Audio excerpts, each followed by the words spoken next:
जय श्री कृष्ण। राधे राधे। आज हम आपके लिए लेकर आए हैं उत्पन्ना एकादशी की व्रत कथा। उत्पन्ना एकादशी से ही आप एकादशियों का व्रत आरंभ कर सकते हो।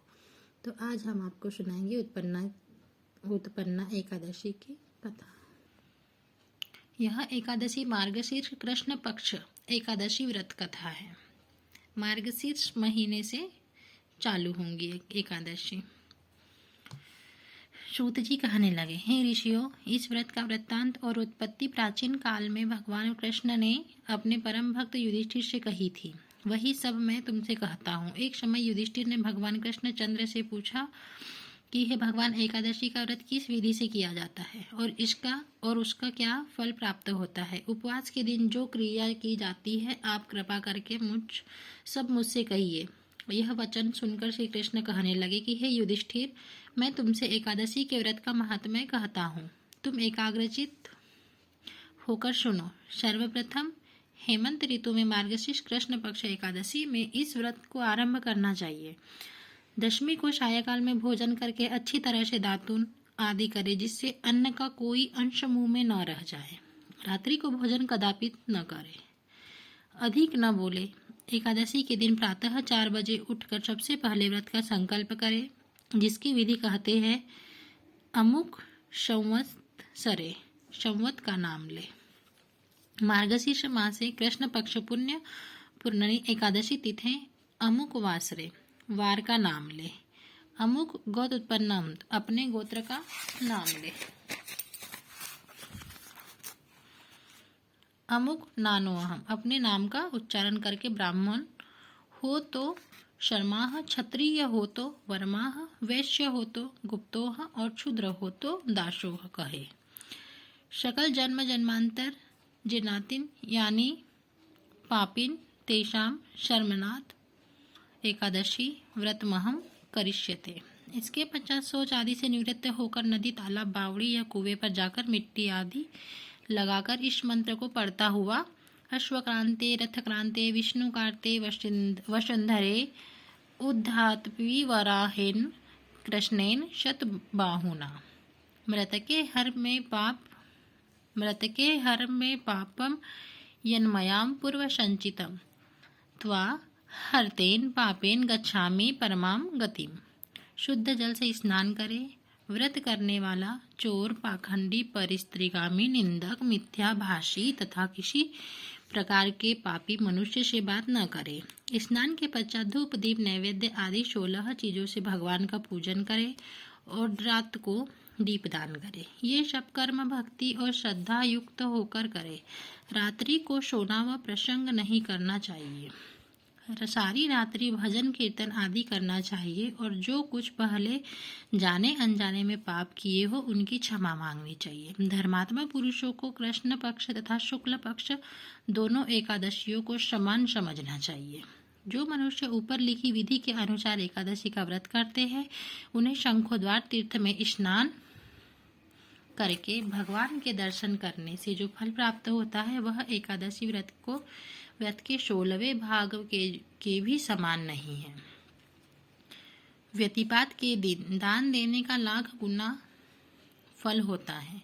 संक्रांति से 4 लाख गुना तथा सूर्य चंद्र ग्रहण में स्नान दान करने से भी जो फल प्राप्त होता है, वह पुण्य एकादशी के व्रत करने से प्राप्त होता है। अश्वमेघ यज्ञ के करने से जो 100 गुना तथा 1 लाख तपस्वियों को 60 वर्ष तक भोजन कराने से 10 गुना, 10 ब्राह्मणों अथवा 100 ब्रह्मचारियों को भोजन कराने से 1000 गुना पुण्य भूमि दान करने से होता है, उससे 1000 गुना पुण्य कन्यादान का होता है और उससे 10 गुना पुण्य विद्यादान करने से होता है और विद्यादान से 10 गुना पुण्य भूखे को भोजन कराने से होता है और अन्नदान से समान इस संसार में कोई ऐसा कार्य नहीं है जिससे देवता और पितर दोनों तृप्त होते हो, परंतु एकादशी के व्रत का पुण्य सबसे अधिक होता है। हजारों यज्ञों से भी अधिक इसका फल होता है। एकादशी के व्रत का प्रभाव देवताओं को भी दुर्लभ है। रात्रि को भोजन करने वालों को उपवास का आधा फल मिलता है और दिन में एक बार भोजन करने वालों को उसका आधा फल मिलता है, परंतु निर्जल व्रत रखने वाले को महात्म्य तो देवता भी वर्णन नहीं कर सकते। युधिष्ठिर कहने लगे, हे भगवान, आपने हजारों यज्ञ और लाखों गौदान को भी एकादशी के व्रत के बराबर नहीं बताया। सो यह तिथि सब तिथियों से उत्तम कैसे हुई, यह आप विस्तार पूर्वक मुझसे कहिए। युधिष्ठिर के वचन सुनकर भगवान कहने लगे, हे युधिष्ठिर, सतयुग में मूर नाम का दैत्य उत्पन्न हुआ, जो बड़ा बलवान और भयानक था। उस प्रचंड दैत्य ने इंद्र आदि आदित्य, वसु, वायु, अग्नि आदि सब देवताओं को पराजित करके भगा दिया।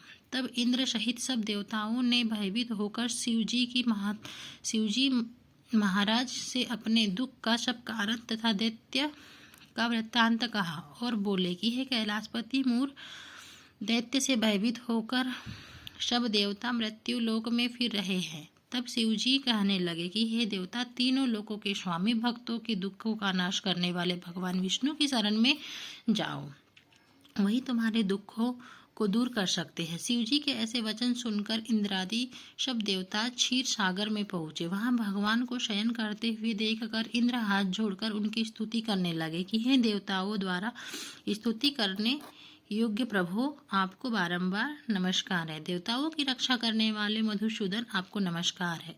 आप हमारी रक्षा करें। दैत्यों से भयभीत होकर हम सब देवता आपकी शरण में आए हैं।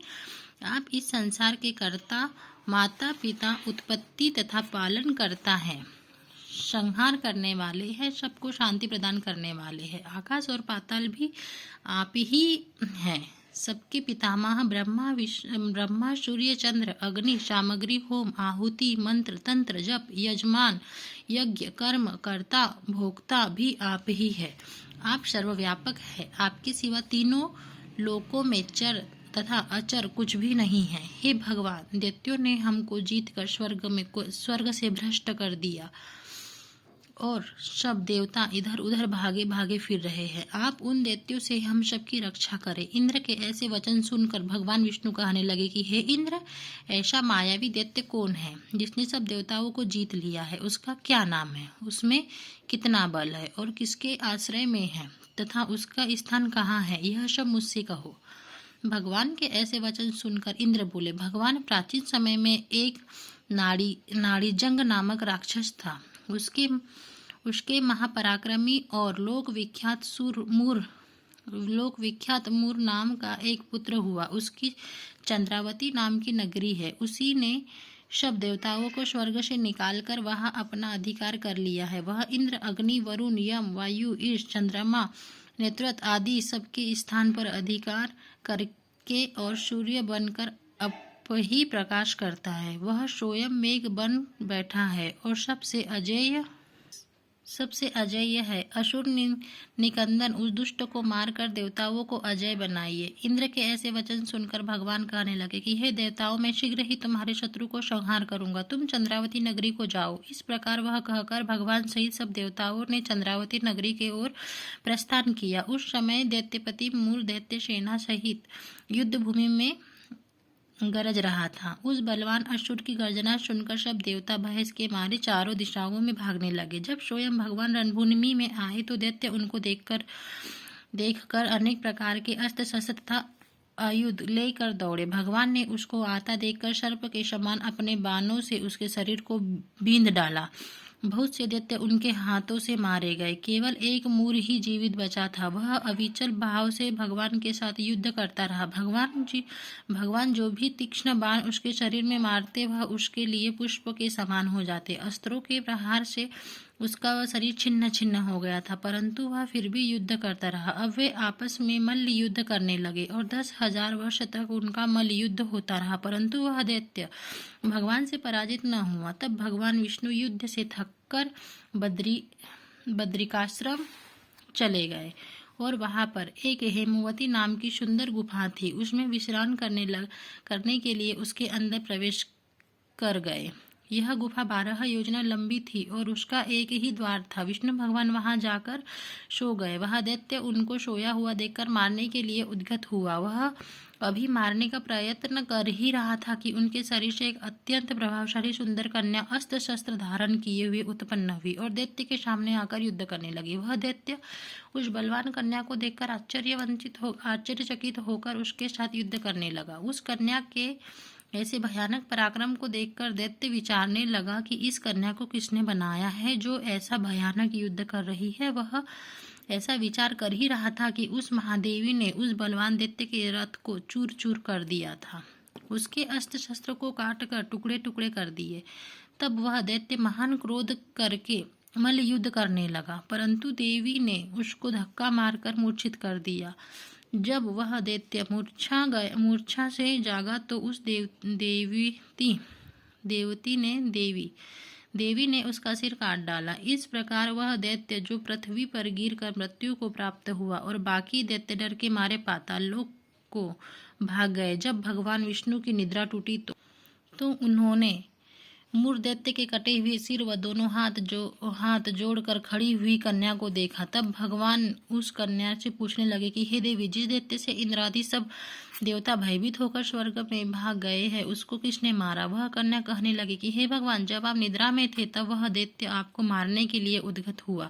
उस समय आपकी योग माया द्वारा आपके शरीर से उत्पन्न होकर मैंने इस दैत्य को मार गिराया। यह सुनकर भगवान कहने लगे, हे देवी, तुमने देवताओं के भय को दूर करके बड़ा महान कार्य किया है, अतः तुम अपनी इच्छा वर मांगो। तब वह देवी बोली, हे भगवान, यदि आप मुझको वर देना चाहते हैं तो यह वरदान दीजिए कि जो कोई मेरा व्रत करे या उसके सब पाप नष्ट हो जाए और अंत में मोक्ष को प्राप्त होवे। जो इस व्रत का पुण्य है उसका आधा रात्रि को भोजन करने वाले को मिलेगा और जो एक बार भोजन करे उसको भी आधा फल प्राप्त होगा।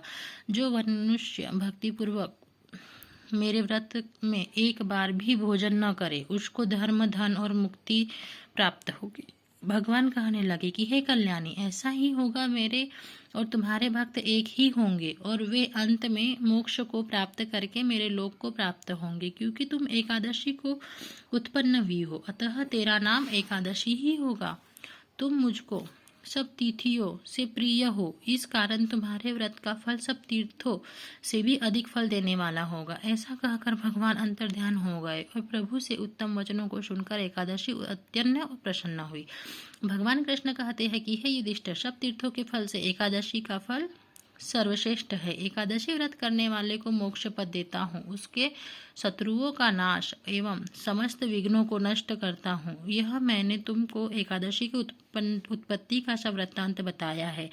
एकादशी पापों को नष्ट करने वाली तथा सिद्धि को देने वाली है। उत्तम पुरुषों को दोनों पक्ष की एकादशियों में समान ही मानना चाहिए, कोई भेदभाव नहीं समझना चाहिए। जो मनुष्य इस एकादशी के महात्म्य को पढ़ता व सुनता है उसको अश्वमेघ यज्ञ का फल प्राप्त होता है और वह करोड़ों वर्ष तक विष्णु लोक में वास करता है, वहाँ भी उसका पूजन होता है। जो मनुष्य एकादशी महात्म्य के चौथे भाग को पढ़ता है उसके भी अनेक पाप नष्ट हो जाते हैं।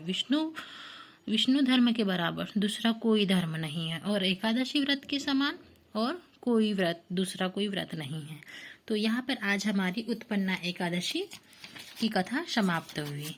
तो आपको इसमें पता चल गया होगा कि एकादशी का व्रत करने से क्या होता है और इसकी उत्पत्ति कैसे हुई। आपको यह वीडियो कैसा लगा आप हमें ज़रूर बताइए कमेंट करके। राधे राधे, जय श्री कृष्ण।